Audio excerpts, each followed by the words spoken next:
আসসালামু আলাইকুম।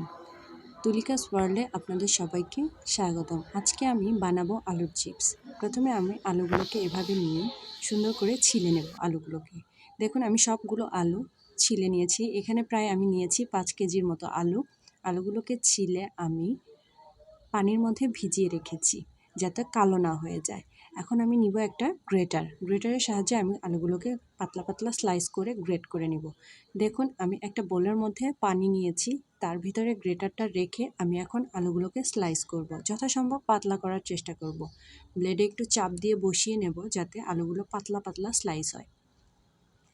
আস্তে আস্তে স্লাইস করতে হবে, কারণ কেটে যাওয়ার ভয় থাকে। এতে খুব দ্রুত হাত চালালে হাতের বুড়ো আঙ্গুলের উপরটা ছিলে যাওয়ার ভয় থাকে। সেজন্য আপনারা চেষ্টা করবেন যথাসম্ভব আস্তে হাত চালানোর জন্য।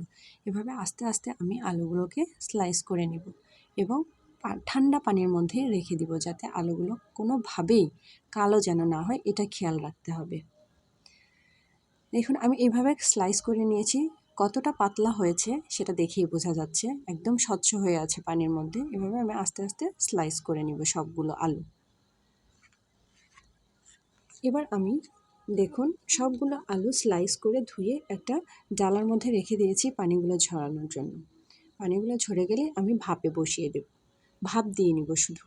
এই যে দেখুন পাতিলে আলু পানি দিয়েছি আলু দেওয়ার জন্য। আলুগুলোকে একটু হলুদ, লবণ আর মরিচের গুঁড়ার মধ্যে একটুখানি সেদ্ধ করতে হবে।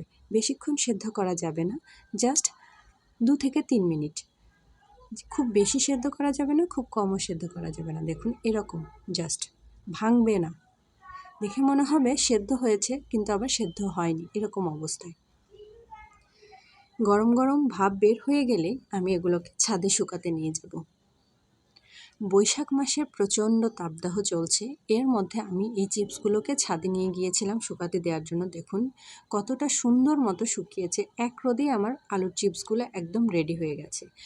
হয়েছে কতটা মচমচে সেটা আপনাদের আমি একটা চিপস ভেঙে দেখাচ্ছি। দেখুন চাপ হালকা দিলেই ভেঙে যাচ্ছে, একদম মুচমুচো হয়েছে।